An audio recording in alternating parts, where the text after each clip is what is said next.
नमस्कार दोस्तों, मेरा नाम है अमित और आप देख रहे हैं ज्ञान की फैक्ट्री चैनल। दोस्तों, हम लोग एक स्टैटिक जीके की सीरीज चालू कर रहे हैं, जहां पे मैंने आपको इंट्रोडक्शन वीडियो में मैंने बता रखा है कि मैं कौन कौन सा टॉपिक पढ़ाऊंगा। तो उसमें से आपके कंप्यूटर्स बेसिक्स है, company CEO and founder, event important event in Indian history, इस तरह के मैंने काफ़ी सारे टॉपिक यहाँ पे लिखवा रखे हैं और मैंने इंट्रोडक्शन में वीडियो में अच्छे से बता रखा है कि मैं कौन कौन सा टॉपिक पढ़ाऊँगा। तो आज मेरा जो है डे 1 का वीडियो है, जहाँ पे मैं आपको कंप्यूटर बेसिक्स के बारे में बताऊँगा। अगर अभी तक आप इस चैनल को सब्सक्राइब नहीं किए हैं तो आप इस चैनल को सब्सक्राइब कर लीजिए, क्योंकि आपको इस तरह की वीडियो मिलती रहेंगी। और मैंने इम्पोर्टेंट फार्मूले की एक सीरीज बनाई है, जहाँ पे मैंने S C F L C M के फार्मूले, नंबर सिस्टम के फार्मूले, अलजेब्रा के फार्मूले, ट्रिग्नोमेट्री के फार्मूले, ज्योमेट्री के फार्मूले, मेंसुरेशन के फार्मूले की वीडियो मैंने डाल रखी है। और जो बचे हुए टॉपिक हैं उनके भी वीडियो मैं बहुत ही जल्द उसमें डाल दूँगा, आप वहाँ पे जाके देख सकते हैं। तो आज हम पढ़ने वाले हैं कंप्यूटर के बारे में, क्योंकि कंप्यूटर से आपके एग्ज़ाम में बहुत सारे क्वेश्चंस बनते हैं, चाहे वो जितने भी एग्ज़ाम हो जहाँ पे भी कंप्यूटर का सिलेबस हो। ये मैंने कुछ टॉपिक लिख रखे हैं, आप यहाँ पे देख सकते हैं कि मैं कौन कौन सा टॉपिक इसमें डिस्कस करूँगा। और बाकी अगर आपको डिटेल में थोड़े देखना है तो आप इंट्रोडक्शन वीडियो में जाके देख सकते हैं प्लेलिस्ट के अंदर। तो कंप्यूटर के बारे में पढ़ते हैं। तो आपको पता है कंप्यूटर क्या है? Computer is an electronic machine, जहाँ पे हम क्या देते हैं, एक इनपुट देते हैं, कुछ प्रोसेसिंग होती है और कुछ आउटपुट निकलता है। तो सबसे पहला क्वेश्चन हमसे पूछा जाता है कि भाई फादर ऑफ कंप्यूटर कौन है? फादर ऑफ कंप्यूटर कौन है? तो फादर ऑफ कंप्यूटर हमारे हैं चार्ल्स बेबेज। यहाँ पे मैंने उनकी फ़ोटो लगा रखी है। इस जो पीडीएफ में है, आपको यहाँ पे मैक्सिमम मैंने वहाँ पे फ़ोटो लगा रखी है। ये पीडीएफ मैंने खुद ही तैयार की है ताकि आपको अच्छे से समझ में आए। तो मैंने आपको बता दिया कंप्यूटर में क्या होता है, कुछ इनपुट देते हैं। इनपुट आप किसी भी फॉर्म में दे सकते हैं। बाकी वो चीज़ें क्या होती है, सीपीयू जो कंट्रोल प्रोसेसिंग यूनिट होती है हमारी, वहाँ पे प्रोसेस होता है और कुछ आउटपुट मिलता है। और जब सीपीयू में जब ये चीज़ प्रोसेस होती है तो कुछ मेमोरी हमारी सेव होती है और कुछ मेमोरी हमारी, आप जानते हैं कि दो तरह की मेमोरी होती है, permanent and non permanent memory, इस तरह की चीज़ें हम और बाकी इस चीज़ को डिटेल में देखेंगे। तो इनपुट में आपकी बहुत सारी चीज़ें हो सकती हैं, कीबोर्ड हो सकता है, माउस हो सकता है, इसके बारे में भी एक एक चीज़ों के बारे में डिटेल में देखेंगे। स्कैनर हो सकता है हमारा, वीसीआर हो सकता है। उसी तरह से आप यहाँ पे अब इसको देखेंगे, एमआईसीआर हो सकता है, एमआईसीआर हो सकता है। मैं यहाँ पे इसको पेज को थोड़ा सही से सेट कर दे रहा हूँ।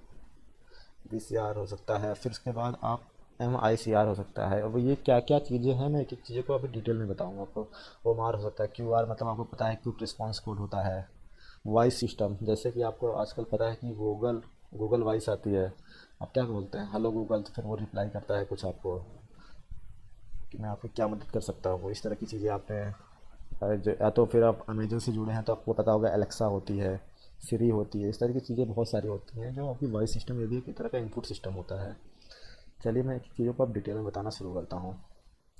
हाँ, जैसे कि जॉयस्टिक के बारे में आपने सुना होगा, माइक्रोफोन के बारे में सुना होगा, लाइट पेन। अब ये सब सारी चीज़ें क्या हैं, कौन सा इनपुट है, कौन सा आउटपुट है, ये सारी चीज़ें एक एक करके अच्छे से पढ़ते हैं।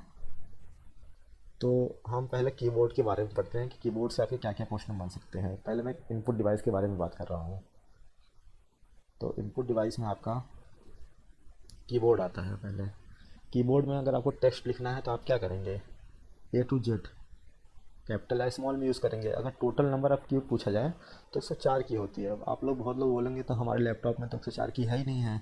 तो ज़रूरी नहीं है। जो स्टैंडर्ड कीबोर्ड आता है, जो हमारा स्टैंडर्ड कीबोर्ड है, इसमें क्या होता है, 104 कीज होती हैं स्टैंडर्ड कीबोर्ड के अंदर। बाकी आपके स्मॉल लेटर लिखना है तो आप कैप लॉक जाके लिख सकते हैं। 0 to 9 न्यूमेरिक लिखना है। कुछ सिंबल होते हैं, जैसे कि आपका @ की सिंबल हो गया, हैश का सिंबल हो गया, डॉलर का सिंबल हो गया, परसेंटेज का सिंबल हो गया, एंड का सिंबल हो गया। तो आप कीबोर्ड के माध्यम से इसको इनपुट डेटा दे सकते हैं। अब कुछ कॉम्बिनेशनल की होती हैं, जैसे कि आप शिफ्ट के साथ बहुत सारी की यूज़ करते हो, कंट्रोल के साथ आप बहुत सारी की यूज़ करते हो, अल्ट के साथ बहुत सारी की यूज़ करते हो। उसी तरह से कुछ हमारे टॉगल की होते हैं। टॉगल की, आपने जो ये बटन आप देखते हैं कंप्यूटर के अंदर कैप लॉक का, इससे क्या होता है कि जो हमारा लेटर होता है वो स्मॉल या कैपिटल लेटर होता है। उसी तरह से जो हमारा नम लॉक है, नम लॉक में क्या होता है कि आपका जो नंबर है, जो साइड में आप इस तरह की कीबोर्ड होती है तो यहाँ पे जो साइड में होता है, यहीं पे दिया होता है नम लॉक का बटन। ये यहाँ पे कहीं पे दिया होता है आपका नम लॉक का बटन। तो आप यहाँ पे जाके क्या कर सकते हैं कि नम लॉक को दबा के और उसको ऑन ऑफ कर सकते हैं। स्क्रॉल लॉक, अभी मैं क्या कर रहा हूँ, जैसे कि मैं इस पेज को लिया और इसको मैं ऊपर से नीचे मूव करा रहा हूँ, तो ये क्या कर रहा हूँ, ये मैं माउस के माध्यम से क्लिक करा रहा हूँ स्क्रॉल। इसी को बोलते हैं स्क्रॉल लॉक। अगर आप इस बटन को दाब देंगे तो आपका ये स्क्रॉलिंग नहीं होगा। उसी तरह से इंसर्ट की, इंसर्ट की क्या होता है कि जैसे आपको कुछ भी चीज़ इंसर्ट करना है, जैसे कि हो सकता है कोई इमेज फाइल इंसर्ट करनी हो, कोई वीडियो फाइल इंसर्ट करनी हो, तो आप क्या करेंगे, इंसर्ट की का यूज़ कर सकते हैं।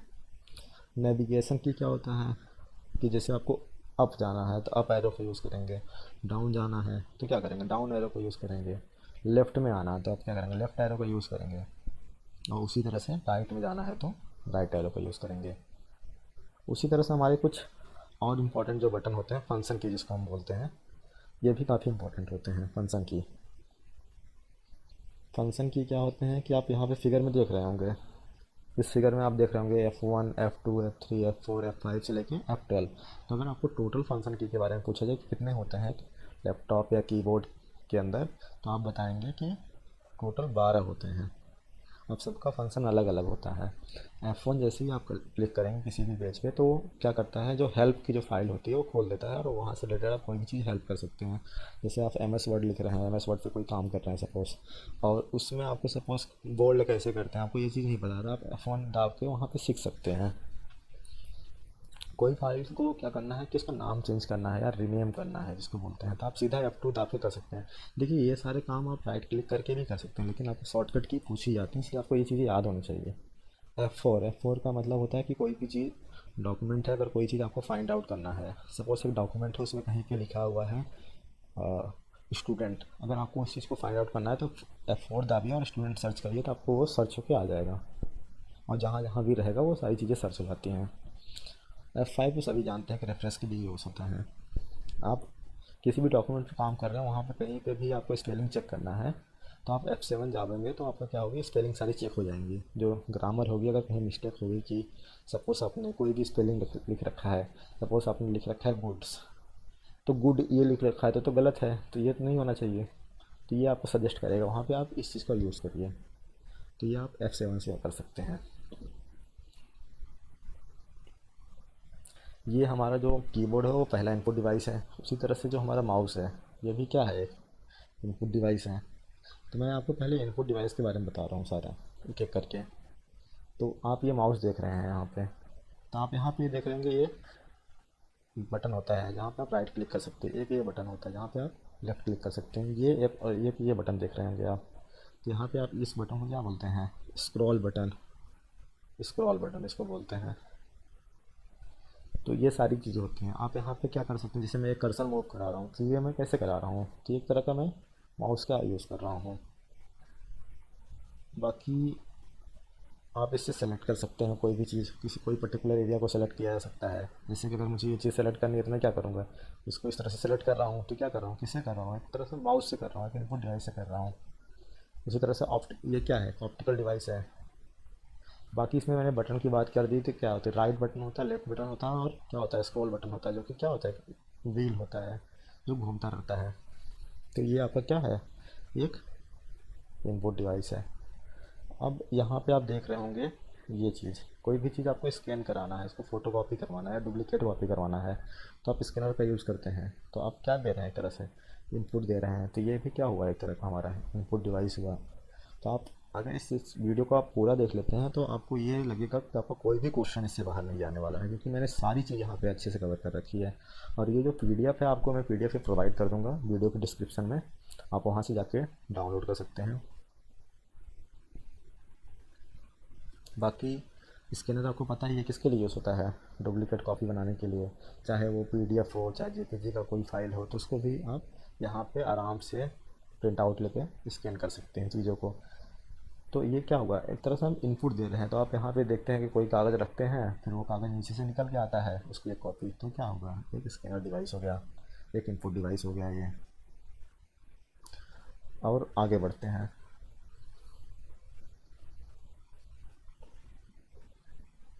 यहाँ पे देखिए आप, BCR का फुल फॉर्म आपसे पूछा जा सकता है, बार कोड रीडर। BCR का जो फुल फॉर्म है वो है बार कोड रीडर। आप यहाँ पे लाइनें बनी हुई कुछ देख सकते हैं, और लाइनों के नीचे कुछ नंबर लिखे होते हैं। तो आप जैसे ही इस, अब ये इनपुट नहीं है आपका, इनपुट आपका ये सेक्शन है।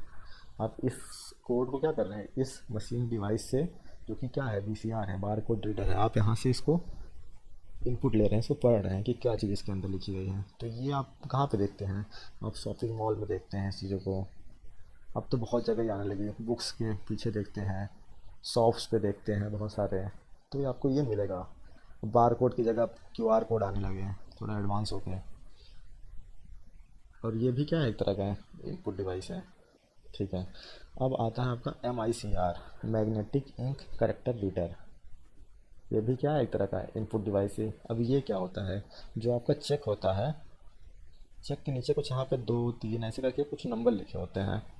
तो इस, ये जो नंबर होता है यूनिक नंबर होता है। अब इस चीज़ को ही, अब ये चेक पे सभी चेक पे यूनिक नंबर होता है। अब इतना टाइम नहीं होता कि कौन सा चेक किसके नाम से जुड़ा है। आप जब यहाँ पे चेक भरते हैं कोई भी, तो जो बाकी डिटेल है इस नंबर से आ जाती है। तो इसको ऐसी मशीन में लगाते हैं, और ये क्या करता है, कंप्यूटर स्क्रीन पे सारा का सारा डिटेल क्या कर देता है, शो कर देता है।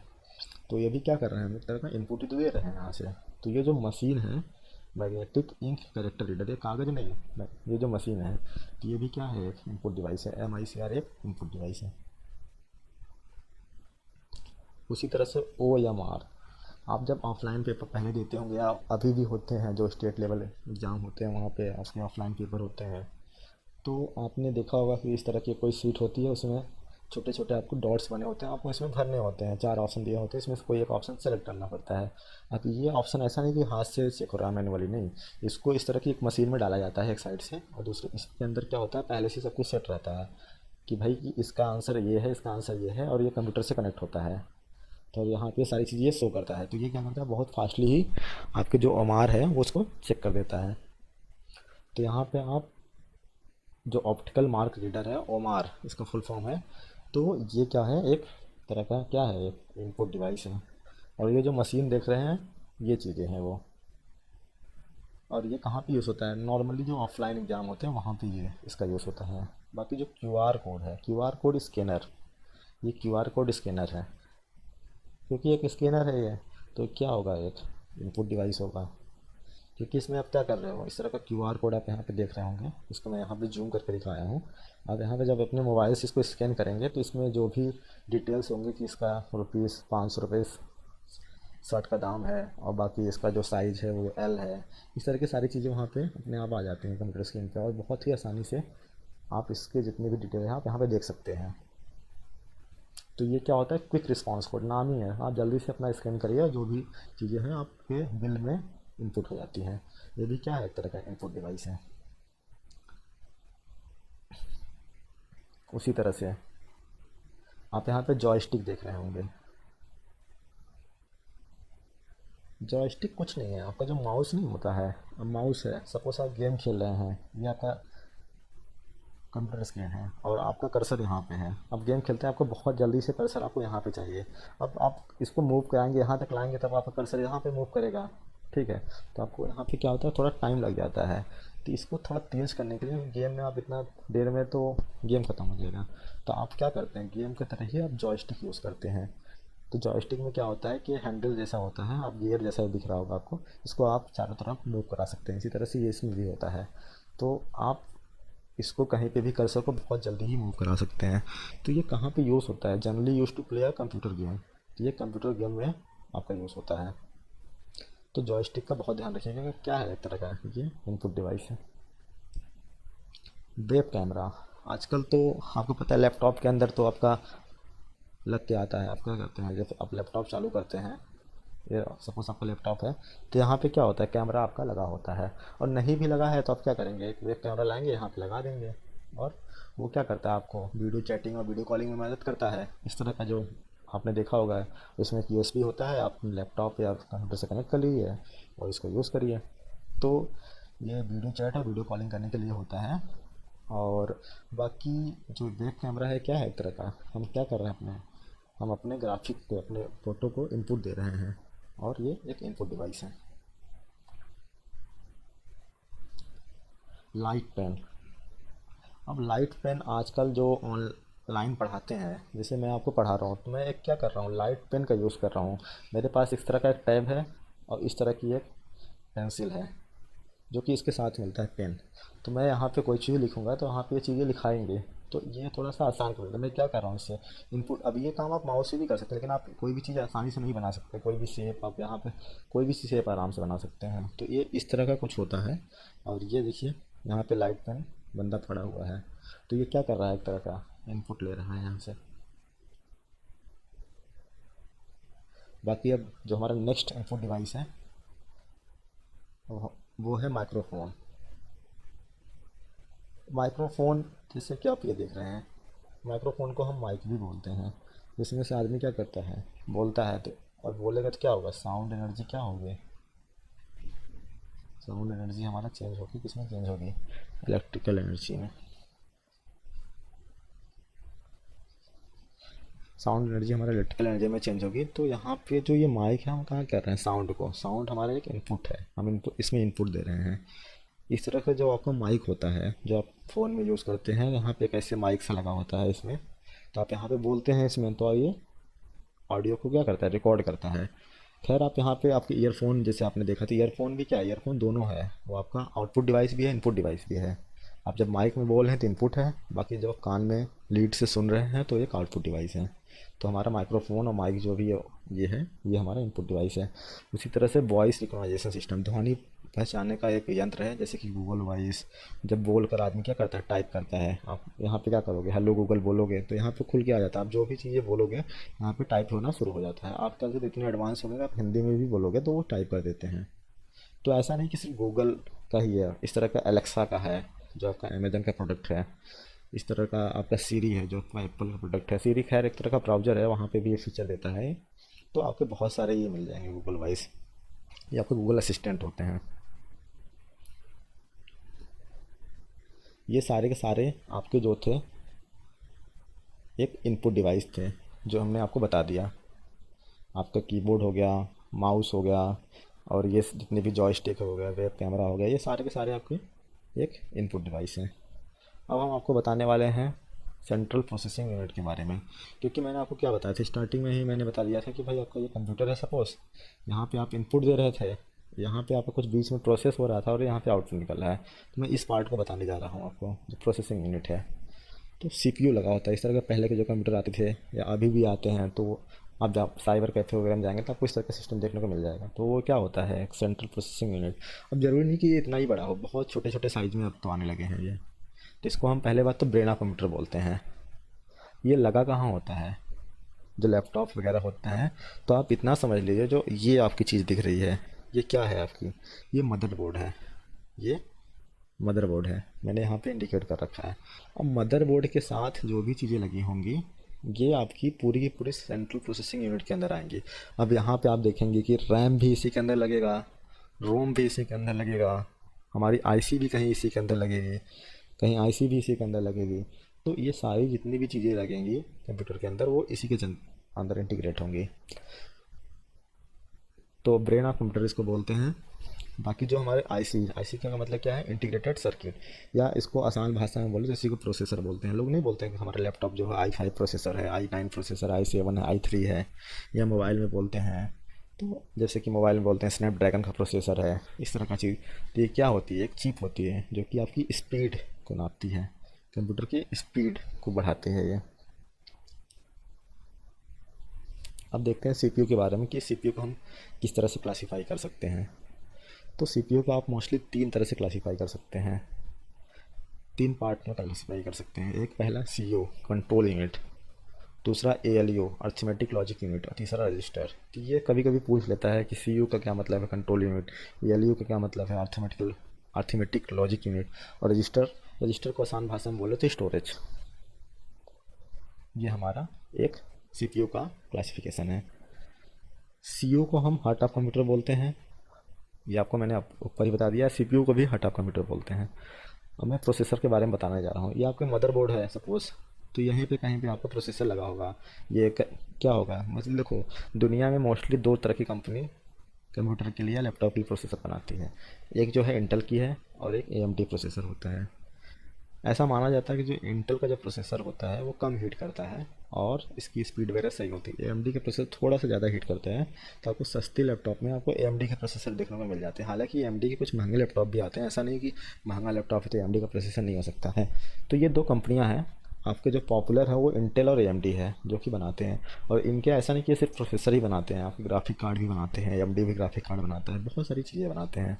इवन यहाँ तक कि जो वाईफाई आपका कार्ड होता है, ये भी सारी ये कंपनियाँ बनाती हैं। इवन आज तो सारी कंपनियों के साथ इनका टाई अप है, बड़ी सी बड़ी कंपनियों के साथ ये बनाते हैं। तो जो प्रोसेसर है वो, अगर आप मैं बात करूं जनरेशन वाइज, तो पहले जनरेशन में जो आई थी उसमें 80286 करके, जो इंटेल की मैं बात कर रहा हूँ यहाँ पे 80386, फिर पेंटियम करके आने लगा, फिर dual core quad core octa core hexa core करके आने लगा। फिर अभी आप जो देख रहे हैं वो आपको i3, यहाँ पे i4 नहीं होगा, i5, क्योंकि एक एक छोड़ के आता है, i3 i5 i7 i9, ये सारी चीज़ें आपको प्रोसेसर में मिलती हैं। प्रोसेसर की जो स्पीड होती है वो हम किस में नापते हैं, गीगाहर्ट्ज़ में नापते हैं। गीगाहर्ट्ज़ गीगाहर्ट्ज़ गीगाहर्ट्ज़ में नापते हैं।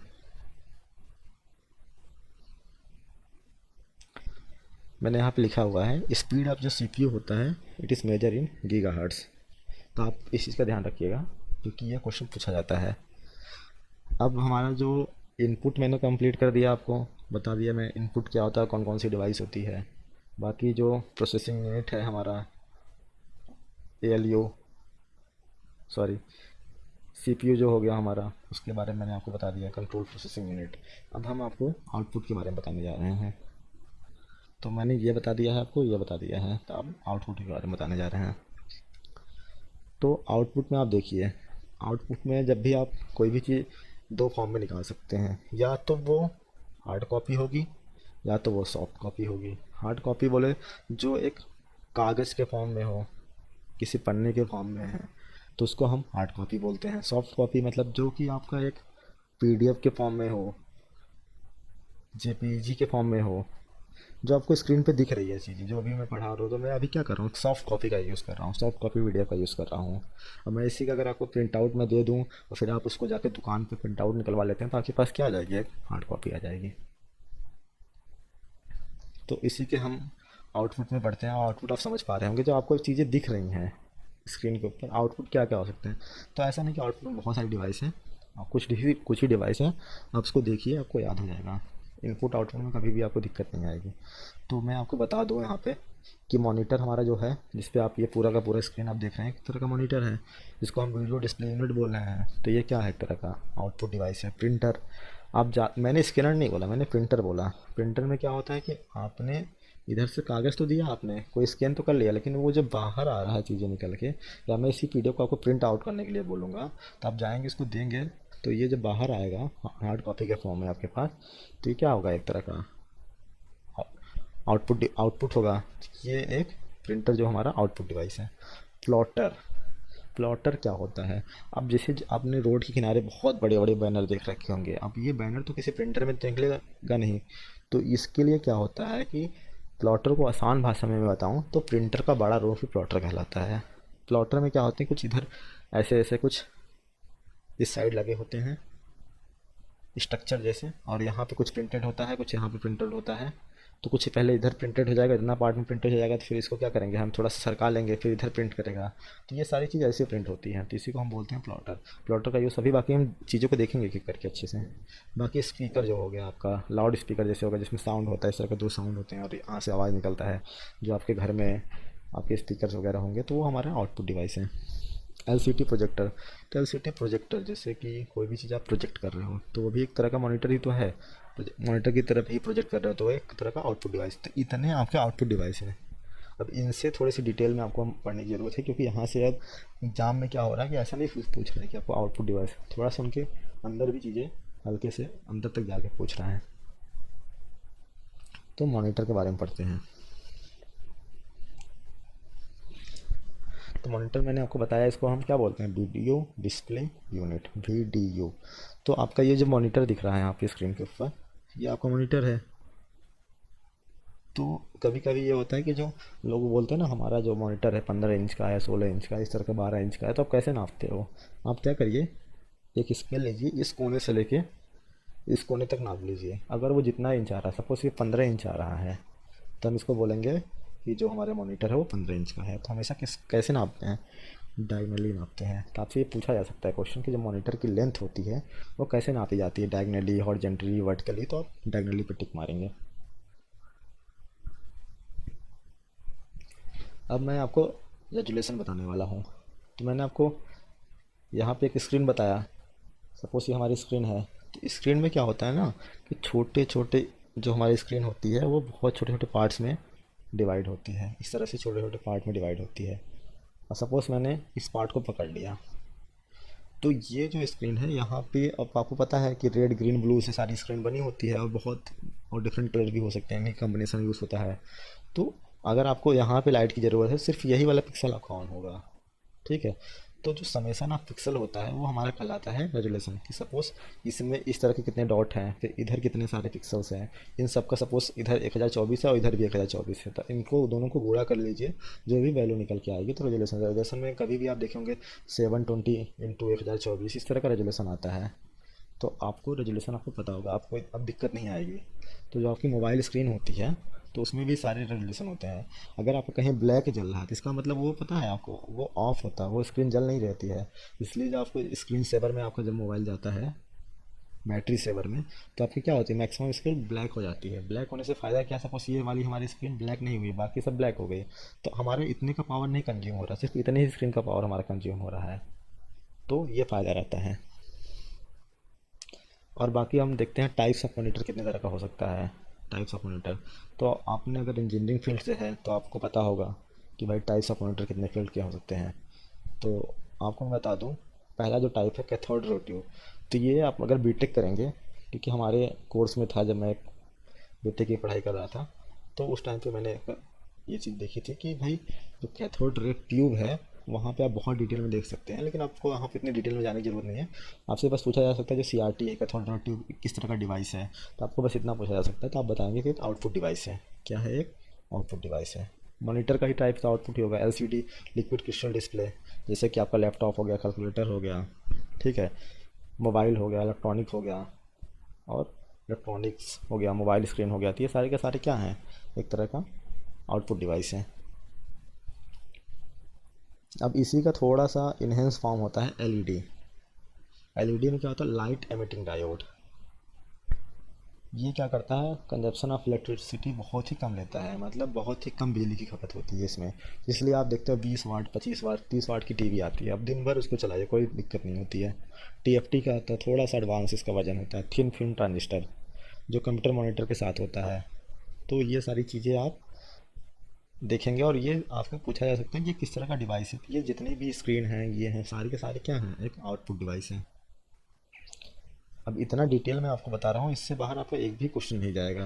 और ये PDF आपको नोट बनाने की भी ज़रूरत नहीं है, और अगर आपको बनाना है तो आप बना सकते हैं, बाकी मैं इस PDF को प्रोवाइड कर दूँगा, तो आप वहाँ पर जाकर डाउनलोड कर लीजिएगा। ओलेड भी क्या है, एक तरह का हमारा स्क्रीन ही है, जिसको हम क्या बोलेंगे, organic liquid light, sorry, organic light emitting diode. अब ये हमारे आउटपुट डिवाइस थे। अब प्रिंटर में हम देख लेते हैं, प्रिंटर भी हमारा आउटपुट डिवाइस है। प्रिंटर कितने टाइप के हो सकते हैं, कितना पॉसिबल, क्या क्या है प्रिंटर के बारे में, ये सारी चीज़ें देखेंगे। तो मैं आपको यहाँ पे ये चीज़ मैंने यहाँ पे थोड़ा डिटेल में चीज़ बता रखी है, तो मैं आपको यहाँ पे बता रहा हूँ। ये वही सेम चीज़ मैंने यहाँ बता रखी है। प्रिंटर को हम पहले दो फॉर्म में डिवाइड करते हैं, impact printer, non impact printer. Impact printer में क्या होता है कि जो आपका इंक होता है और जो पेपर होता है वो एक दूसरे से कांटेक्ट में आएंगे।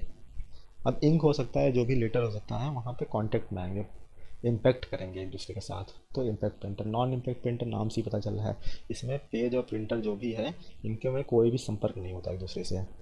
तो आपको बस इतना जानना है कि भाई इम्पैक्ट प्रिंटर में कौन कौन सा आता है। एक हमारा आता है कैरेक्टर प्रिंटर, उस पर लाइन प्रिंटर आता है, और उसको और अगर आप बांटोगे तो DMP प्रिंटर आता है। DMP में क्या होता है, डॉट मैट्रिक्स प्रिंटर होता है। फिर डेजी व्हील प्रिंटर होता है, और लाइन प्रिंटर में चैन प्रिंटर और ड्रम प्रिंटर होता है। ठीक है, कैरेक्टर प्रिंटर आपने जो पुराने टाइप का जो टाइप राइटर हुआ करता था आप वो देखे होंगे, तो वो इस तरह का एक तरह का क्या था, एक इम्पैक्ट प्रिंटर। इसका सबसे अच्छा एग्जाम्पल टाइप राइटर। आप लिखो डायरेक्ट तुरंत प्रिंट होता जाता था, on the spot, cut cut cut cut करके प्रिंट हो जाता था वो। नॉन इंपैक्ट प्रिंटर जो सबसे ज़्यादा यूज़ होते हैं इस टाइम पे, वो हैं इंकजेट प्रिंटर और लेजर प्रिंटर। और पूरे दुनिया में जो सबसे ज़्यादा यूज़ होता है वो है लेजर प्रिंटर। क्यों? क्योंकि इसके कुछ एडवांटेज है, जैसे कि इसकी स्पीड बहुत तेज़ होती है, इसकी प्रिंटिंग क्वालिटी बहुत अच्छी है। तो ये सारी चीज़ें हैं लेजर प्रिंटर में। बाकी एक एक चीज़ करके देखते हैं कि इंक प्रिंटर और लेजर प्रिंटर में क्या क्या डिफरेंट हो सकता है। तो मैंने आपको बताया कि भाई डीएमपी क्या है, डॉट मैट्रिक्स प्रिंटर है। हाँ, डीएमपी काफ़ी इंपॉर्टेंट है। डीएमपी एक तो पहले बात तो एक इम्पैक्ट प्रिंटर है। आपने वहाँ पे रेलवे स्टेशन पे देख रखा होगा, जो टिकट का जो प्रिंटिंग होता है ना, वो डीएमपी प्रिंटर का यूज़ करते हैं। इस तरह से होता है, इसमें से कागज़ निकलता है, आप देखे होंगे यहाँ पे। और यहाँ पे वो कागज़ निकलता है, आपको फाड़ के टिकट जैसा दे देता है। क्योंकि क्वालिटी ऑफ प्रिंटिंग बहुत पुअर होता है। क्यों यूज़ करते हैं? क्योंकि इसका जो क्वालिटी जो कॉस्ट है वो बहुत ही ज़्यादा कम है। और यहाँ पे बहुत ज़्यादा लिखने की ज़रूरत नहीं पड़ती, सिंपली कहाँ से कहाँ जाना है, कितना रुपए का टिकट है, ये सारी चीज़ें थोड़ा बहुत डेटा लिखने की ज़रूरत पड़ती है। तो और उसका भी बहुत ज़्यादा कोई बहुत ज़्यादा पर्पस नहीं होता है, तो इसलिए हम डीएमपी प्रिंटर अभी भी यूज़ कर रहे हैं। बाकी अगर आपको एकदम अच्छा प्रिंटर लेना है तो आप लेजर प्रिंटर या इंकजेट प्रिंटर ले सकते हैं। अभी मैं बताता हूँ आपको कौन सा प्रिंटर लेना चाहिए अगर आप अपने पर्सनल यूज़ या ऑफिस के लिए लेना चाहते हैं। तो क्यों लेना चाहिए आप खुद ही डिसाइड कर लेंगे। तो मैं पहले आपको डिफरेंट बता देता हूँ कि भाई इसमें डिफरेंस क्या होता है दोनों में, लेजर प्रिंटर और इंकजेट प्रिंटर में। नाम से ही पता चला है लेजर और इंकजेट में। लेजर में क्या होगा कि इसमें लेजर लाइट यूज़ होगी, means light amplification and simplification by emission of radiation. ये इसका फुल फॉर्म है, light amplification and simplification by emission of radiation. तो इसमें क्या होता है कि एक नॉन इम्पैक्ट प्रिंटर तो खैर दोनों हैं, इसमें आपकी जो क्वालिटी होती है वो एक्सलेंट क्वालिटी होती है। क्योंकि आप जब यहाँ पे प्रिंट कराने जाते हैं तो आप देखते होंगे ग्रीन कलर का कुछ इस तरह से लाइट सी जलती है, तो क्या होता है एक तरह का लेजर प्रिंटर होता है, बड़े वाले जो प्रिंटर होते हैं। खैर अब तो और अच्छे छोटे छोटे भी आने लगे लेजर प्रिंटर, एचपी का आता है बहुत अच्छा, 18-19 हज़ार का आपको मिल जाएगा। काफ़ी अच्छी क्वालिटी होती है, मैं पर्सनली यूज़ करता हूँ उसको, अब काफ़ी अच्छी क्वालिटी है। बाकी जो हमारा इंकजेट प्रिंटर है जो घर पे आप देखते होंगे या छोटे मोटे दुकानों पे आप देखते होंगे, तो वो क्या करते हैं, कम पेज निकालना होता है तो वो इंकजेट प्रिंटर यूज़ कर लेते हैं। तो यहाँ पे क्या है कि क्वालिटी तो गुड होती है बट इतनी एक्सीलेंट नहीं होती है। और बाकी लेज़र से थोड़ी सी डाउन होती है इसकी क्वालिटी, स्पीड भी काफ़ी कम होती है। इसकी स्पीड अच्छी होती है, इसकी जो स्पीड है वो बहुत अच्छी है, काफ़ी अच्छी स्पीड होती है। आपकी 1 मिनट में काफ़ी सारा पेज प्रिंट कर देता है ये। और जो इसकी स्पीड होती है वो उतनी अच्छी नहीं होती, अच्छी होती है और उतनी अच्छी नहीं होती है। तो अब बाकी हम देख लेते हैं कि जो इसका स्याही होता है उसको हम कैसे फिल करेंगे।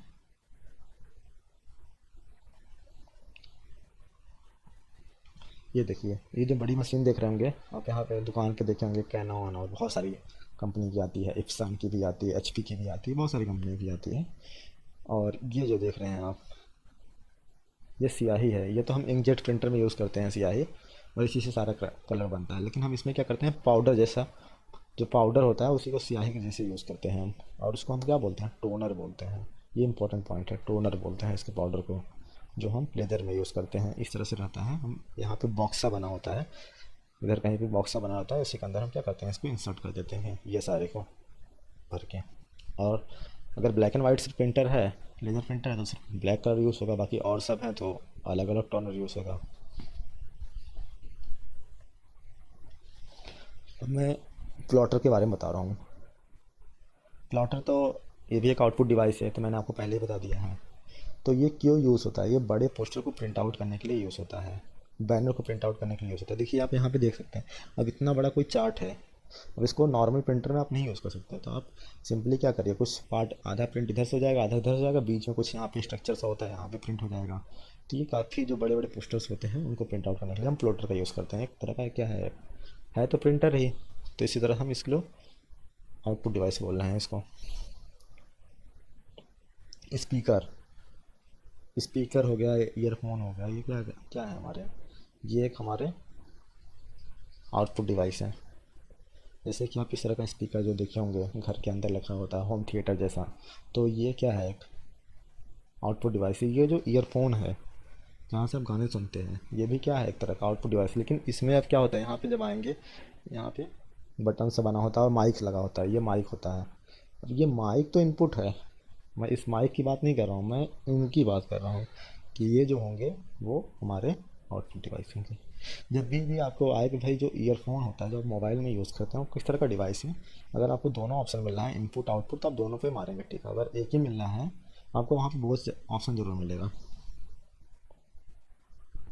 एलसीडी, एलसीडी मैंने आपको ऑलरेडी बता दिया, एलसीडी जो प्रोजेक्टर है एक तरह का क्या है, आउटपुट डिवाइस है। आप क्या कर रहे हैं यहाँ पे किसी स्क्रीन पे प्रोजेक्ट कर रहे हैं इस चीज़ को, जो आप पीपीटी से प्रेजेंटेशन वगैरह आप कभी दिए होंगे या जानते होंगे या देखे होंगे कभी, या कहीं पे जो हॉल में आप जाते हैं तो मूवी दिखाई जाती है प्रोजेक्टर की मदद से, तो एक तरह से वो क्या है, एक आउटपुट डिवाइस है।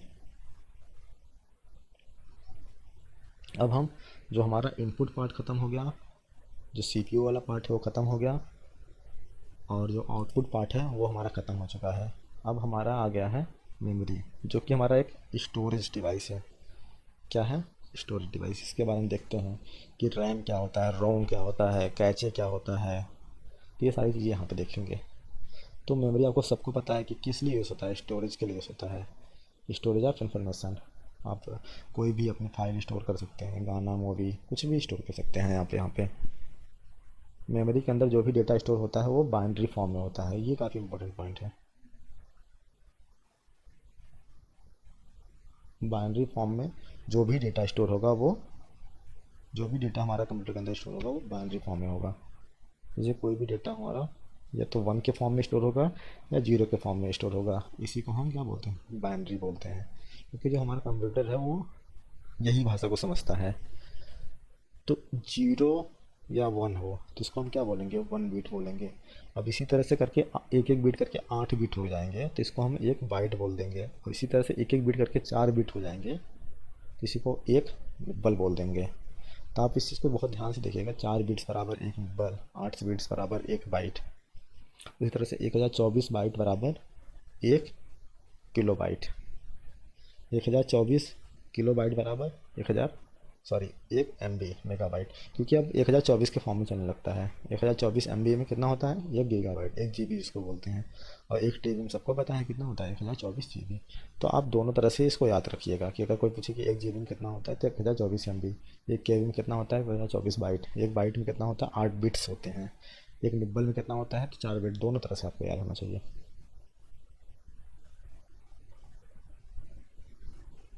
Types of memory, types of memory देखेंगे कि हमारी जो प्राइमरी मेमोरी है, सेकेंडरी मेमोरी है, वो क्या होती है।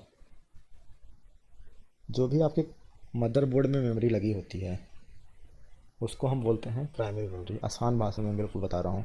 और जो भी आप बाहर से मेमोरी यूज़ करते हो, जैसे कि आप पेन ड्राइव यूज़ कर रहे हो, हार्ड डिस्क यूज़ कर रहे हो बाहर से जो अलग से लगती है यूएसबी के थ्रू, वो हमारी क्या हो गई, सेकेंडरी मेमोरी हो गई। तो मैंने आपको बताया प्राइमरी मेमोरी क्या होती है, ये मेमोरी मदरबोर्ड के साथ होती है। इसको हम कभी कभी इंटरनल मेमोरी ही बोल देते हैं, जो कि सीपीयू के साथ होती है या मदरबोर्ड के साथ होती है। अब इसी के अंदर आपका जो पार्ट है प्राइमरी मेमोरी का वो है रैम और रोम। बचपन से आपने पढ़ा होगा रैम क्या है, रोम क्या है, और कुछ भी आपको तभी भी आपको थोड़ा बहुत कन्फ्यूजन रहा होगा, तो मैं आपको बताता हूँ बहुत अच्छे से कि ये रैम क्या है, रोम क्या है। तो पहला तो फुल फॉर्म ही है इसका, रैम मतलब रैंडम एक्सेस मेमोरी, रोम मतलब read only memory, read only memory, और इसका क्या है, रैंडम एक्सेस मेमोरी। तो पहले मैं आपको बताता हूँ रैम और रोम में बेसिक डिफरेंस क्या होता है कि ये जो मेमोरी होती है, रैम जो होती है, ये जब आप कंप्यूटर को स्टार्ट करते हैं, कंप्यूटर की स्टार्ट करते हैं, कोई भी डेटा जब आपका खुल के आ जाता है, विंडो ओपन हो जाता है, आप कोई भी सपोज़ कोई चीज़ कॉपी किए, पेस्ट किए कहीं से, कोई टेक्स्ट कॉपी किया, अब जैसे ही आपकी लाइट ऑफ हो गई या आपका कंप्यूटर बंद हो गया तो आपकी ये मेमोरी लॉस हो जाती है। तो ये जो होती है परमानेंट मेमोरी नहीं होती, एक तरह से नॉन परमानेंट मेमोरी होती है। अब इसी को हम क्या बोलते हैं, अस्थायी मेमोरी, वोलाटाइल मेमोरी, अस्थायी मेमोरी, वोलाटाइल मेमोरी। और रोम क्या होता है, जब आप कंप्यूटर को चालू करते हो तो जो भी आपका लिख के आता है, जैसे आपको सपोज डेल का लैपटॉप तो यहाँ डेल लिख के आता है, एचपी का लैपटॉप तो एचपी लिख के आता है, और सारी जो भी चीज़ होती है बायोस के अंदर जो भी चीज़ होती है वो सारी की सारी किस में होती है, रोम के अंदर होती है, रीड ओनली मेमोरी। इसमें क्या कर सकते हैं, ये सिर्फ जो मैन्युफैक्चरर होते हैं इस तरह की मेमोरी आपकी सीपीयू है, रैम और रोम दोनों ही मदरबोर्ड में इंसर्ट होती है मेमोरी, ऐसा नहीं कि कोई बाहर होती है, दोनों इंसर्ट होती है। लेकिन इसका जो स्टोरेज होता है बहुत ही कम होता है। मैक्सिमम अगर आपकी बात किया जाए तो ज़्यादा से ज़्यादा 4 MB, 10 MB, 20 MB, 25 MB, इससे ज़्यादा नहीं होती, क्योंकि इससे ज़्यादा इसकी ज़रूरत नहीं पड़ती है। इसमें आपका सिंपल सा काम हो जाता है, बहुत ज़्यादा यूज़ होगा तो 512 MB यूज़ कर लेंगे, तो रोम को आपको इससे ज़्यादा ज़रूरत नहीं पड़ती है। और आप इसमें आप कुछ भी सिर्फ रीड कर सकते हैं, राइट नहीं कर सकते हैं। तो आप, और ये क्या है, नॉन वोलाटाइल मेमोरी, आपका पावर आए जाए कोई बात नहीं है, क्योंकि इसकी मेमोरी लॉस नहीं होती है, इसलिए हम इसको क्या बोले हैं, अस्थाई मेमोरी बोले हैं, नॉन वोलाटाइल मेमोरी। इसको वोलाटाइल बोला, अस्थाई मेमोरी। ठीक है। तो इसमें रीड ऑनली मेमोरी का क्या मतलब है, जिसमें सिर्फ पढ़ा जा सकता है, इसमें कुछ स्टोर नहीं किया जा सकता है। अब मैंने आपको बता दिया, ये मेमोरी जो होती है मदरबोर्ड में होती है। जब आप कंप्यूटर स्टार्ट करते हो तो रोम के सारे कंप्यूटर पार्ट को चेक करता है कि भाई आपका माइक सही है कि नहीं, आपका इनपुट डिवाइस सही है कि नहीं, आपकी हार्ड डिस्क सही है कि नहीं। ये सारी जो चेक करने का काम है, जो भी कमांड लिखे जाते हैं, आपका लैपटॉप जब भी स्टार्ट होगा तो आप क्या करते हो, बायोस, जब भी आप कंप्यूटर को फॉर्मेट कराना होता था बायोस के अंदर जाके फॉर्मेट करते हो। अगर आप थोड़े से आप जानते होंगे कंप्यूटर के बारे में तो आपको पता होगा, तो वो रोम के अंदर वो कर रहे हो जाके। तो ये क्या है, रीड ऑनली मेमोरी। तो कभी कभी पूछ लेता है जो रोम होता है वो क्या काम करता है, तो कंप्यूटर को बूट करने में या शुरू करने में क्या करता है, हेल्प करता है, बूट करने में और उसको शुरू स्टार्ट करने में हेल्प करता है, और सिस्टम को चेक करने में हेल्प करता है। बूट किससे करते हैं, हम बायोस में जाकर करते हैं। बायोस क्या होता है, बेसिक इनपुट आउटपुट सिस्टम, या इसको हम पावर ऑन सेल्फ टेस्ट बोलते हैं। जब भी आप पावर ऑन करते हो तो ये सारा चीज़ आपको टेस्ट करता है कि सारी चीज़ें वर्क कर रही हैं कि नहीं कर रही हैं। तो रैम और रोम में ये बेसिक सा डिफरेंस है। स्टार्ट होने के बाद रैम की सारी चीज़ स्टोर हो जाती है। तो मैंने आपको बताया, जब तक आपका लैपटॉप चल रहा है तब तक तो आपका सारी चीज़ें इसमें सेव होती है रैम के अंदर। जैसे ही आपने लैपटॉप ऑफ किया तो सारी चीज़ें क्या हो जाती हैं, डिलीट हो जाती हैं, जो भी आपने कॉपी क्लिप बोर्ड वगैरह में किया है। अब हम देखते हैं टाइप्स ऑफ रैम और रोम। ये ज़्यादा नहीं पूछता, लेकिन आप देख लीजिए। एक होता है डी रैम जिसको हम डायनेमिक रैम बोलते हैं, एक होता है एस रैम जिसको हम स्टैटिक रैम बोलते हैं। और रोम में क्या होता है कि एक पी रोम होता है, प्रोग्रामेबल रैम, फिर ई पी रोम होता है, ई फॉर यहाँ पे रीजनेबल आ जाता है, बाकी पी रोम का वही फुल फॉर्म हो जाता है। फिर यहाँ पे क्या हो जाता है, ई पी रोम तो रहता ही है, एक और ई आ जाता है जिसका मतलब होता है इलेक्ट्रिकली ई पी रोम। तो ये टाइप ऑफ रोम है, ज़्यादा नहीं पूछाते हैं, बस इसको देख लीजिएगा ऐसे ही।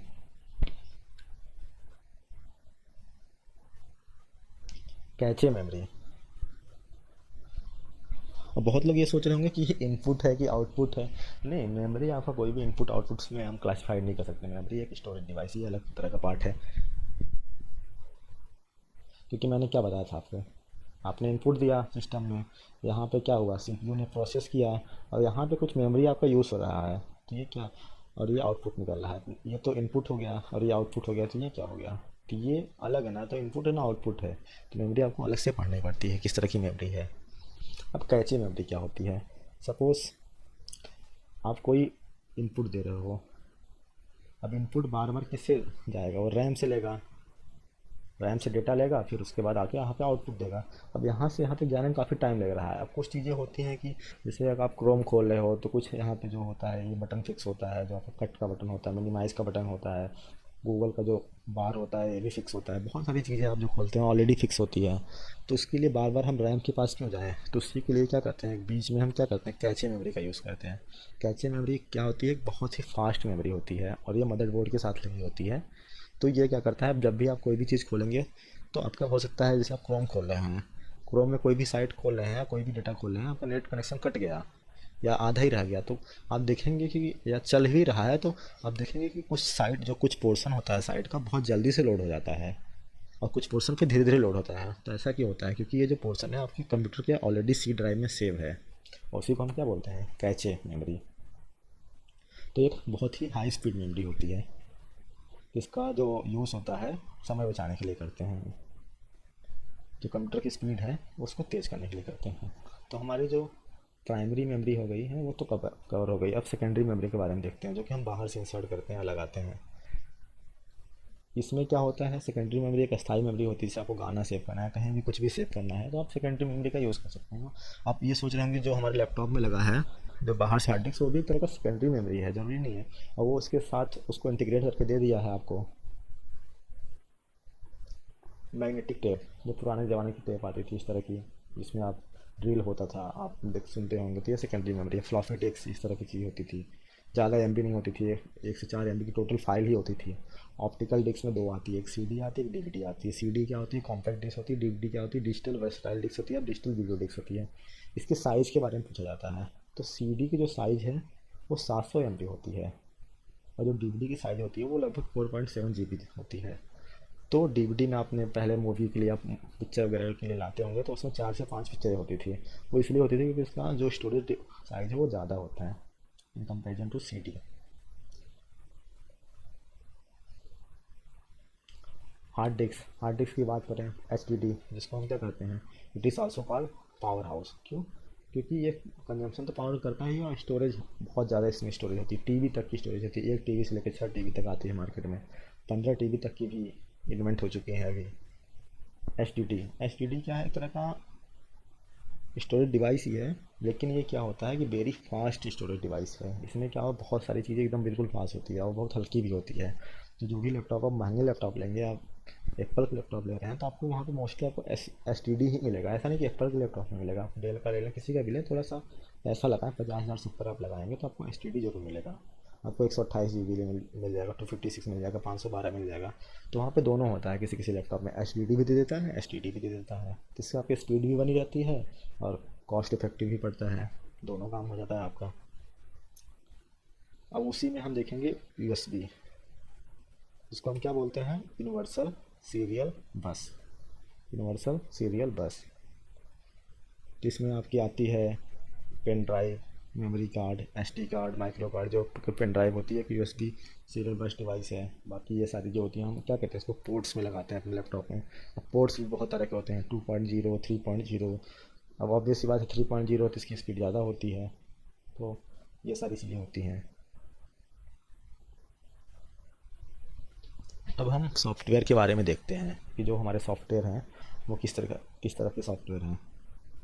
तो जो सॉफ्टवेयर क्या होता है, सेट ऑफ इंस्ट्रक्शन होता है। इसमें 3 तरह का हम सॉफ्टवेयर को बांट सकते हैं, एक एप्लीकेशन सॉफ्टवेयर, सिस्टम सॉफ्टवेयर, एक यूटिलिटी सॉफ्टवेयर। खैर यूटिलिटी सॉफ्टवेयर को आप एप्लीकेशन सॉफ्टवेयर में ही रख सकते हैं, इसको अलग से पढ़ने की ज़रूरत नहीं है कि आपको अलग से पढ़ना पड़ रहा है इसको। मैं आपको बताता हूँ इसमें क्या क्या डिफरेंस है सॉफ्टवेयर में, और यहाँ से आपके क्वेश्चन बनेंगे एग्जाम में। मैं इसको नीचे करता हूँ थोड़ा सा, जो आपको दिखे अच्छे से। देखिए, एप्लीकेशन सॉफ्टवेयर। तो एप्लीकेशन सॉफ्टवेयर क्या होता है कि ये यूजर को सुविधा प्रदान करने के लिए होता है, और सिस्टम सॉफ्टवेयर ऐसा सॉफ्टवेयर होता है जिनके बिना कंप्यूटर ठीक से नहीं चल पाता है। इस means it is necessary software.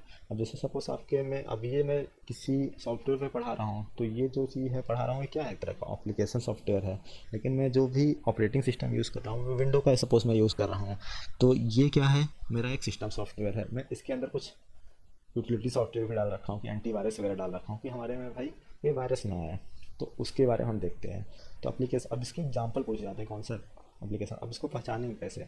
तो आप बस सिंपली याद कर लीजिए, ऐसे सॉफ्टवेयर जिनके बिना आपका काम ही नहीं चल सकता, बिल्कुल आप कंप्यूटर बिल्कुल ठीक से नहीं चल सकता है।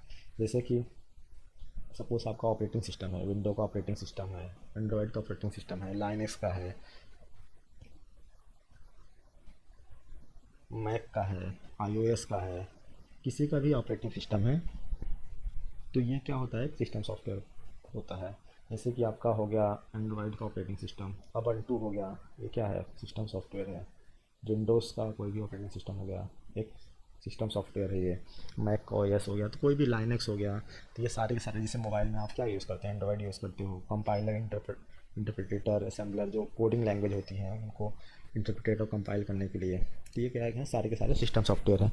अब ऐसा नहीं है कि ये सब मान लो, तो ये तो नहीं रहेगा तो चल जाएगा आपका काम, लेकिन आपका ऐसा नहीं है काम चल जाएगा, क्योंकि जो आपकी इंटरनल जो कोडिंग फाइल होती है वहाँ पे ये काम आती है। तो आपको इसके बिना आपका कंप्यूटर सही से नहीं चलता है।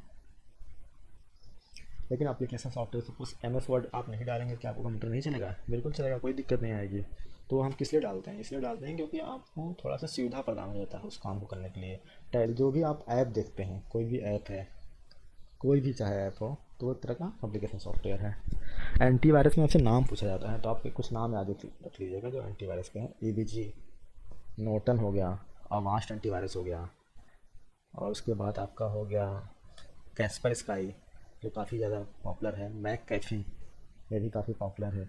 अब यहाँ पे तो बहुत सारे मैंने लगा रखे हैं। हाँ, एक क्विक हिल, ये कुछ नाम आप याद रखिए। नॉर्टन हो गया, ये इम्पोर्टेंट है।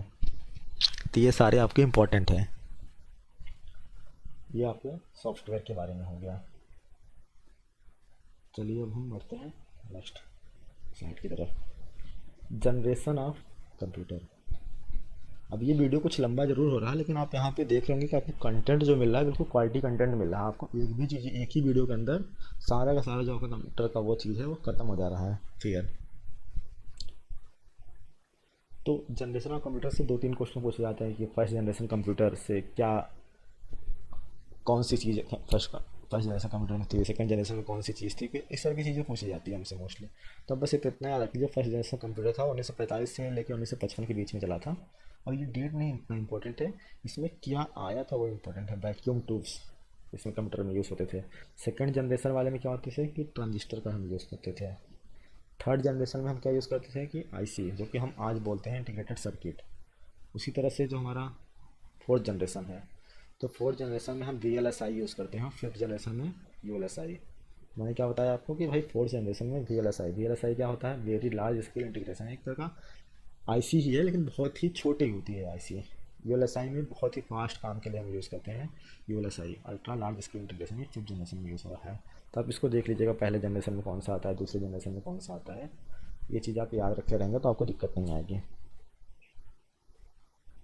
अब हम देखते हैं टाइप ऑफ नेटवर्क के बारे में, कि नेटवर्क कितने टाइप के हो सकते हैं। तो अगर सपोज़ आपको 1 किलोमीटर की रेडियस में या उससे कम या उससे थोड़ा सा ज़्यादा पे आप अगर आपको काम करना, तब क्या करेंगे, लैन का यूज़ करेंगे, लोकल एरिया नेटवर्क। इसका फुल फॉर्म भी इंपॉर्टेंट है। आप यहाँ पे इसको देखिए, आप इस फिगर को देखिए, यहाँ पे मैंने क्या लिख रखा है, पैन लिख रखा है। थोड़ा सा आपको एरिया बढ़ाया तो मैंने लैन लिख रखा है। फिर उसके बाद मैन लिख रखा है, फिर WLN लिख रखा है। तो यहाँ पे वो सारी चीज़ें मैंने लिख रखी है। वैन क्या होगा कि wide area network, by the help of satellite से आप काम करते हैं। मैन का काम है मेट्रोपोलियन एरिया नेटवर्क। एक शहर के अंदर अगर आपको नेटवर्क का कनेक्शन देना है तो आपको मैन का यूज़ करना पड़ेगा। उसी तरह से पैन क्या हो गया, पैन हो गया हमारा पर्सनल एरिया नेटवर्क। वाईफाई का फुल फॉर्म पूछ लिया जाता है कभी कभी, इसका फुल फॉर्म होता है वायरलेस फिडिलिटी। अब मैं यहाँ पे कुछ आपको फुल फॉर्म बता रहा हूँ जो कि आपको यूज़ होगा। चलिए एक करके देखते हैं। वाईफाई का मैंने बता दिया, wireless fidelity. WWW world wide web, इसका जो फाउंडर थे वो थे टीम्स बर्नर्ली 1989 में। टीम्स बर्नर्ली, देखिए WWW 3 अक्षर का नाम है, 3 अक्षर का है और 3 अक्षर का इनका नाम भी है, टीम्स बर्नर्ली 1989। ISP जो मोबाइल कनेक्शन, जो इंटरनेट प्रोवाइड करते हैं जो कंपनियां, ISP कहलाती हैं, इंटरनेट सर्विस प्रोवाइडर। जैसे कि एयरटेल एक ISP है, BSNL एक ISP है, रिलायंस एक ISP है। और जैसे आप दिल्ली जैसे शहर में रहेंगे तो आपने सुना होगा वहाँ पर टिकोना सर्विस है, Tikona broadband service, ESS broadband service. इस तरह की बहुत सारी हज़ारों कंपनियां हैं जो कि आपको ISP प्रोवाइड करती है। मॉडम, मॉडम क्या होता है, मॉडलेटर डीमॉडलेटर इसका फुल फॉर्म होता है। आप एक एक चीज़ को अच्छे से समझते चलिए। अगर कहीं भी आपको दिक्कत लग रही है तो आप कमेंट बॉक्स में ज़रूर पूछिएगा। मॉडम को आसान भाषा में बताएं तो क्या है, जैसे कि आपका ये एक राउटर है, 3 एंटीना वाला राउटर आप मैंने यहाँ पे शो किया आपको। अब ये 2 एंटीना, 1 एंटीना, 4 एंटीना, बहुत सारे हो सकते हैं आपको। तो आप यहाँ पे क्या करते हैं, राउटर लगा देते हैं और फिर आप अपना मोबाइल में, लैपटॉप में वाईफाई यूज़ करते हैं। तो ये क्या एक तरह का मॉडम है। आप यहाँ पे इनपुट भी ले सकते हैं, आउटपुट भी ले सकते हैं, तो ये दोनों काम करता है। तो मॉडम आप कभी पूछे क्या है, एक तरह का, कि ये एक तरह का इनपुट एंड आउटपुट डिवाइस है, मतलब दोनों काम कर सकता है ये। ब्राउज़र, ब्राउज़र क्या करते हैं, सर्च करने के लिए यूज़ करते हैं। कोई भी चीज़ हमको सर्च करना है, कोई भी साइट को सर्च करना है, कुछ भी सर्च करना है, किसी के बारे में रिजल्ट आया, किसी चीज़ का आया, कुछ भी हुआ तो सर्च करना है तो आप ब्राउज़र का हेल्प लेते हैं। उसके लिए बहुत सारे ब्राउज़र हैं। क्रोम ब्राउज़र है, ये मैंने देखिए बना रखा है। मोजिला फायरफॉक्स ब्राउज़र है, ये बना रखा है मोजिला फायरफॉक्स। एज ब्राउज़र है, ये बना रखा है एज ब्राउज़र। इस तरह इंटरनेट एक्सप्लोरर ब्राउज़र है, ये बना रखा है। फिर यूसी ब्राउज़र है, फिर उसी तरह ओपेरा ब्राउज़र है। तो ओपेरा ब्राउज़र मैंने ये बना रखा है। ये सारे के सारे आपके सर्च ब्राउज़र हैं। वेबसाइट क्या होती है, तो कोई भी जैसे कि आपकी, सपोज़ आपको URL पता है डायरेक्ट उसका, तो आप क्या करते हैं, ये देखिए आप वहाँ पे यूआरएल इंसर्ट करके उसकी वेबसाइट में डाल सकते हैं। जैसे आपने facebook.com खोला तो वो क्या खुल के आ जाती है, सरकारी रिजल्ट.com खोला तो वो खुल के आ जाती है। हमारी खुद की वेबसाइट है, आप यहाँ पे जाके विजिट भी कर सकते हैं, www.productguide360.com। तो मैं यहाँ पे क्या करता हूँ, प्रोडक्ट का रिव्यू करता हूँ और उसके बारे में गाइड वगैरह करता हूँ। तो यहाँ मैंने कुछ पोस्ट वगैरह डाल रखे हैं और काफ़ी अच्छा चल रहा है ये, हमारी ट्रैफिक वगैरह भी अच्छा आता है। तो आप बिल्कुल जा सकते हैं। और ये क्या है, एक तरह की वेबसाइट है। तो ये जो आप देख रहे हैं ये क्या है, एक तरह का यूआरएल है। और इससे क्या क्वेश्चन पूछा गया है एनटीपीसी के इस बार पेपर में, आप इसका अंदाजा ही नहीं लगा सकते हैं। हर शिफ्ट में लगभग हर से 4 से 5 दिन बाद ये क्वेश्चन घुमा के पूछा गया है कि यूआरएल क्या होता है, यूआरएल का फुल फॉर्म क्या होता है। तो यूआरएल का फुल फॉर्म होता है यूनिफॉर्म रिसोर्स लोकेटर। यूआरएल क्या है, एक वेबसाइट का एड्रेस होता है। क्या होता है, वेबसाइट का एड्रेस होता है। यहाँ मैंने लिख रखा है it is an website address. Search engine, अब मैंने ब्राउज़र बताया था, ब्राउज़र एक सॉफ्टवेयर है, एप्लीकेशन सॉफ्टवेयर, लेकिन अब उसके अंदर जाएंगे कोई भी, अब किसी न किसी को सर्च इंजन यूज़ करना पड़ेगा। तो हम मोस्टली किसका यूज़ करते हैं, गूगल का यूज़ करते हैं। ऐसा नहीं सिर्फ गूगल का ही सर्च इंजन है जो वेबसाइट को सर्च करता है। आप याहू का सर्च इंजन यूज़ कर लीजिए, आक्स.com यूज़ कर लीजिए, बिंग का यूज़ कर लीजिए। आप बहुत सारे यूज़ कर सकते हैं, याहू, गूगल, बिंग। ये एक विशेष प्रकार की वेबसाइट है जो अन्य वेबसाइट को ढूंढने में क्या करती है, आपकी मदद करती है। तो सबसे ज़्यादा मोस्टली लोग यूज़ करते हैं वो गूगल यूज़ करते हैं।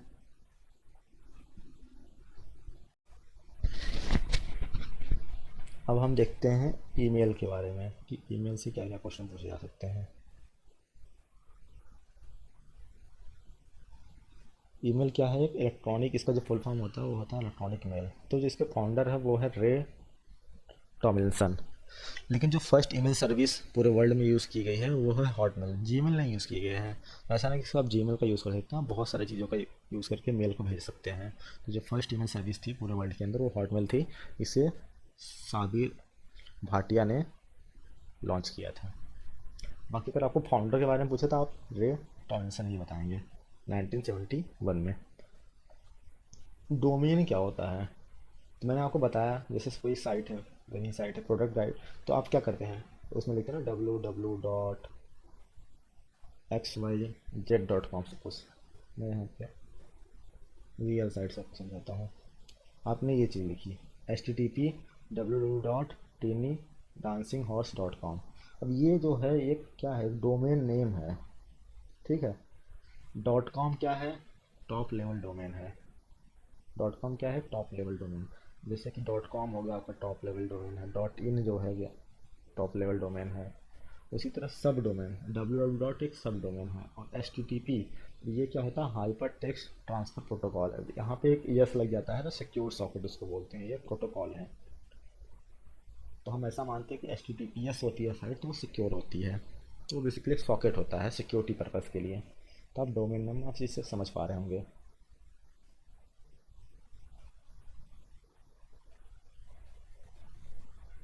H T M L hypertext markup language, ये क्या होता है, वेबसाइट को कोडिंग करने के लिए लिखा जाता है। जो वेबसाइट को कोड लिखा जाता है वो H T M L language में लिखा जाता है।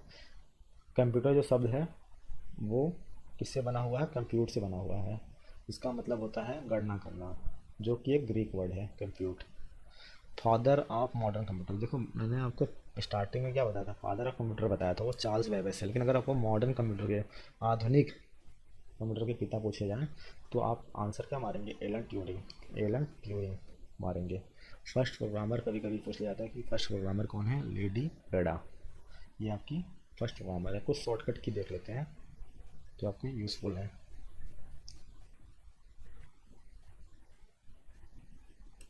कंट्रोल ए से क्या कर सकते हैं आप, सेलेक्ट ऑल आइटम कर सकते हैं, सारे के सारे आइटम को सेलेक्ट कर सकते हैं। कंट्रोल बी से बोल्ड कर सकते हैं। कंट्रोल सी से क्या कर सकते हैं, आप कॉपी कर सकते हैं। कंट्रोल वी से आप चीज़ों को पेस्ट कर सकते हैं, कोई भी चीज़। कंट्रोल जेड से एक स्टेप आप बैक आ सकते हैं, इसको हम क्या बोलते हैं, अंडो। कोई भी आपने स्टेप परफॉर्म किया, अगर आपको बैक आना है तो आप कंट्रोल जेड मार के आ सकते हैं। अगर आपको डिटेल वीडियो शॉर्टकट पे चाहिए कि भाई इसको कैसे कैसे अप्लाई कर रहे हैं, कैसे होती है, तो आप कमेंट बॉक्स में लिखिएगा, तो मैं इस पर डिटेल वीडियो बना दूंगा। आपको शॉर्टकट की मैं वहाँ पे एक एक शॉर्टकट की परफॉर्म करके बता दूंगा, क्योंकि वीडियो की लेंथ बहुत ज़्यादा ना हो, तो इसलिए मैं आपको यहाँ पे बहुत ज़्यादा ऐसा नहीं कि एकदम कर करके एक एक चीज़ करके दिखाऊँ। Control x cut selected item, आप कोई भी आइटम को कट करना है तो आप कंट्रोल एक्स का यूज़ करेंगे। आपको बिगिनिंग ऑफ डॉक्यूमेंट में जाना है तो होम बटन का यूज़ करेंगे।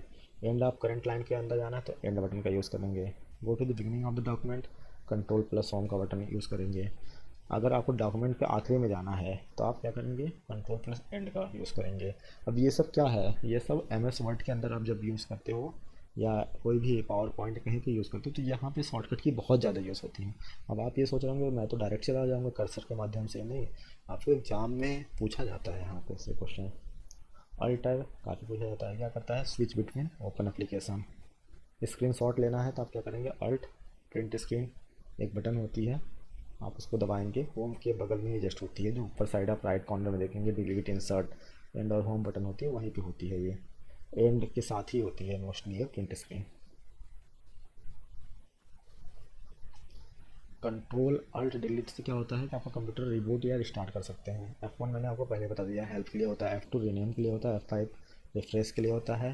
F7 मैंने आपको बताया था स्पेलिंग चेक के लिए होता है। और F11 फुल स्क्रीन के लिए होता है। अल्ट प्लस F4 का यूज़ करेंगे साथ में तो आपका जो क्लोज जो करंट प्रोग्राम होगा वो क्या हो जाएगा, बंद हो जाएगा। अल्ट प्लस F4 और एंटर मारते रहेंगे तो आपका क्या हो जाएगा, शट डाउन हो जाएगा, जो आपका कंप्यूटर है शट डाउन हो जाएगा।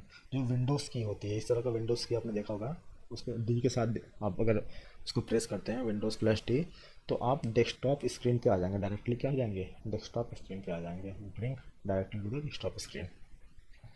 तो ये आपको शॉर्टकट की आप एक बार अपने लैपटॉप या अगर आपके पास कुछ भी हो तो आप वहाँ पे परफॉर्म करके देखेंगे, आपको याद हो जाएंगे, बहुत बड़ी चीज़ नहीं होती है। Windows R, open the run command. Windows से आप कुछ भी आपको सर्च करना है या फाइंड आउट करना है तो आप विंडोज़ प्लस एफ दबा दीजिए तो आप वहाँ पे सर्च कर सकते हैं। और कुछ और फुल फॉर्म जो बचे हैं उसको देख लेते हैं। HTML मैंने आपको बता दिया था, hyper text markup language, HTTP hyper text transfer protocol, WP WordPress, जो कि वर्डप्रेस आपको पता है ना, जो वेबसाइट वगैरह जितनी भी वेबसाइट आप देखते हैं 90% वेबसाइट वर्डप्रेस के अंदर बनती है। क्यों, क्योंकि देखिए अब HTML के अंदर आप बनाने जाएंगे, HTML कोडिंग करके बनाने जाएंगे, आप सोचो किसको कोडिंग कितनी आती है। वर्डप्रेस के अंदर आपको थीम वगैरह मिल जाती है, आप वहाँ पे जाके अपने जो क्रिएटिव आइडियाज़ हैं वहाँ पे इम्प्लीमेंट करिए और एक अच्छी सी वेबसाइट डिजाइन कर लीजिए। WP के अंदर, वर्डप्रेस के अंदर। LCD क्या होती है, लिक्विड क्रिस्टल डिस्प्ले। MP3 का फुल फॉर्म पूछा जाता है आपसे, motion picture expert group layer 3, काफ़ी बड़ा फुल फॉर्म है, motion picture expert group layer 3। LED क्या होता है, लाइट एमिटिंग डायोड। वाईफाई मैंने आपको बता रखा है, wireless Fidelity. WLAN wireless local area network. URL uniform resource locator. अब यहाँ पे देखिए, अब यहाँ पे कुछ चीज़ें आपको रिपीट मिलेंगी, लेकिन कुछ ही चीज़ें रिपीट मिलेंगी, बाकी आपको कुछ नई चीज़ें भी मिलेंगी। USB universal serial bus. WWW world wide web. LAN का फुल फॉर्म मैंने बताया था नेटवर्किंग में, लोकल एरिया नेटवर्क। वैन का मैंने बताया था वाइड एरिया नेटवर्क। मैन का बताया था मेट्रोपोलियन एरिया नेटवर्क। DVD का डिजिटल वीडियो डिस्क। और सैन का स्टोरेज एरिया नेटवर्क। पैन का प्राइवेट एरिया नेटवर्क। उसी तरह से JPG का जो फुल फॉर्म है वो है joint photographic expert group. VPN का वर्चुअल प्राइवेट नेटवर्क। API, जो भी आप एप्लीकेशन चलाते हैं, आप बोलते हैं ना इसका इंटरफेस बहुत अच्छा है, तो उसी को बोलते हैं हम एप्लीकेशन प्रोग्रामिंग इंटरफेस। बायोस मैंने जब आपको रैम और रोम पढ़ा रहा था तो रोम के अंदर मैंने आपको बताया था कि भाई बायोस क्या होता है, basic input output system. CD मैंने बता दिया है आपको, कॉम्पैक्ट डिस्क कितनी साइज होती थी इसकी, 700 MB। रैम, रैम बताया था रैंडम एक्सेस मेमोरी। ये किस तरह की मेमोरी होती है, अस्थायी मेमोरी होती है, वोलेटाइल होती है। क्या होती है, वोलेटाइल होती है, अस्थायी। रोम क्या होती है, नॉन वोलाटाइल मेमोरी होती है। रीड ऑनली मेमोरी इसका फुल फॉर्म हो जाएगा, नॉन वोलाटाइल मेमोरी, अस्थायी मेमोरी होती है ये, इस चीज़ का आप ध्यान रखिएगा। CPU सेंट्रल प्रोसेसिंग यूनिट, मैंने इसका 3 पार्ट आपको बताया था, आप उसको देख लीजिएगा अच्छे से क्योंकि उसके वहाँ से क्वेश्चन बनते हैं। CRT के बारे में मैंने आपको बताया था कि भाई कैथोड रे ट्यूब। डैट के बारे में बताया था डिजिटल ऑडियो टेप। DB के बारे में बताया था डेटाबेस। DNS के बारे में बताया था डोमेन नेम सिस्टम। कुछ और फुल फॉर्म बच गए हैं हमारे, उसको देख लेते हैं। एक DOS मैंने 2 बार लिख रखा है, एक छोटा ओ है, कैपिटल O है। छोटा O रहेगा तो डिनाइल ऑफ सर्विस, कैपिटल ओ रहेगा तो डिस्क ऑपरेटिंग सिस्टम। DPI क्या है, डॉट पर इंच। FAQ क्या है, फ्रिक्वेंटली आस्क्ड क्वेश्चन। GIF क्या है, graphic interchange format. HDD hard disk drive. HDMI high definition multimedia interface, high definition multimedia interface. HDMI जो पोर्ट होते हैं जिससे आप क्या कर सकते हैं, जो प्रोजेक्टर वगैरह हैं वो चलते हैं आपके HDMI केबल से। और टीवी वगैरह में आपने देखा होगा HDMI पोर्ट या HDMI केबल, इस तरह का नाम सुना होगा। IP इंटरनेट प्रोटोकॉल, ISP जो प्रोवाइडर होते हैं इंटरनेट सर्विस के, internet service provider. IT information technology. Java script, JS Java script. Modem मैंने बताया था, मॉडलेटेड डिमॉडलेटेड, जो कि एक इनपुट और आउटपुट डिवाइस है, दोनों है, मतलब दोनों काम कर सकते हैं। MS-DOS Microsoft disk operating system, जो कि एक ओपन डिस्क ऑपरेटिंग सिस्टम है और ये फ्री है, क्योंकि जो आपका विंडोज 7 विंडो 10 है ये तो पैसे का है, तो वो फ्री नहीं है। उस तरह से जब आप बैंक में जाते हैं तो वहाँ पे भी आप देखते हैं कि सब में विंडो 10 में है, क्योंकि उसमें सिक्योरिटी ज़्यादा होती है, थोड़ा सा अच्छा परफॉर्म करता है। NTFS new technology file system. OS क्या है, मैंने आपको बार बार बताया क्या है, ये ऑपरेटिंग सिस्टम।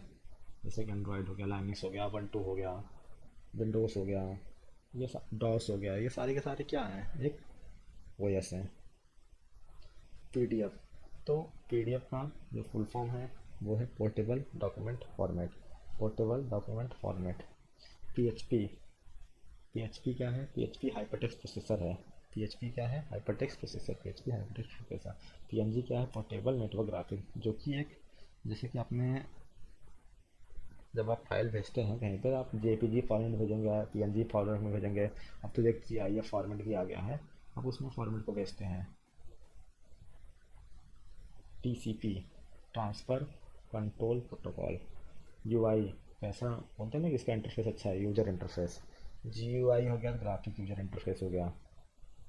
अब इन दोनों में क्या फ़र्क है, इसमें क्या होगा कि ग्राफिक के साथ इंटरफेस, जैसे विंडोज़ 10 है इसका एग्जाम्पल सबसे अच्छा। UI का क्या है, यूज़र इंटरफेस, तो ये लाइनक्स क्या है, यूज़र इंटरफेस है। VGA पोर्ट, VGA पोर्ट होता है video graphic array. Virus vital information resource under seize. VoIP voice over internet protocol. इस पर आप, जैसे आपका इसका सबसे अच्छा एग्जांपल है इस प्रोटोकॉल का व्हाट्सअप जो कॉलिंग आप करते हैं वो VoIP का एग्जांपल है। तो मैंने आपको ये पूरा कंप्यूटर का जो बेसिक्स था मैंने आपको पूरा बता दिया है। आप कोई भी एग्ज़ाम उठा के देख लीजिएगा, आपको इससे बाहर क्वेश्चन नहीं मिलेगा। अगर हाँ थोड़ा बहुत आपको यहाँ से मिल सकता है कि जो मैंने फुल फॉर्म बताए हैं, मैंने मोस्टली सारे फुल फॉर्म कवर कर रखे हैं जो इंपॉर्टेंट हैं। अब क्योंकि कहीं कहीं एग्ज़ाम में क्या होता है कि थोड़ा सा अटपटा सा पूछ देता है, लेकिन वो सिर्फ 1% के लिए होता है। 99% मैंने आपको ये बता दिया चीज़ें। तो आप इस चीज़ को डाउनलोड करके पढ़ेंगे, या तो आप इस चीज़ को अपने नोटबुक में लिख लीजिए, जैसे भी आपको सुटेबल लगे। और कैसा लगा ये वीडियो ज़रूर बताइएगा। और इसके जो भी अब डे 2 के वीडियो आएंगे तो वहाँ पे भी आप प्लेलिस्ट में जाके स्टैटिक जीके के जो मैंने ये सीरीज चालू की हैं बाकी वीडियो देख सकते हैं। और अच्छा लग रहा है तो आप चैनल को सब्सक्राइब कर सकते हैं, और नहीं अच्छा लग रहा है तो आप चैनल को, वीडियो को डिसलाइक करिए, और उसका रीज़न आप कमेंट बॉक्स में ज़रूर बताइएगा। चलिए अब मिलते हैं आपसे नेक्स्ट वीडियो में, तब तक के लिए टेक केयर, बाय बाय।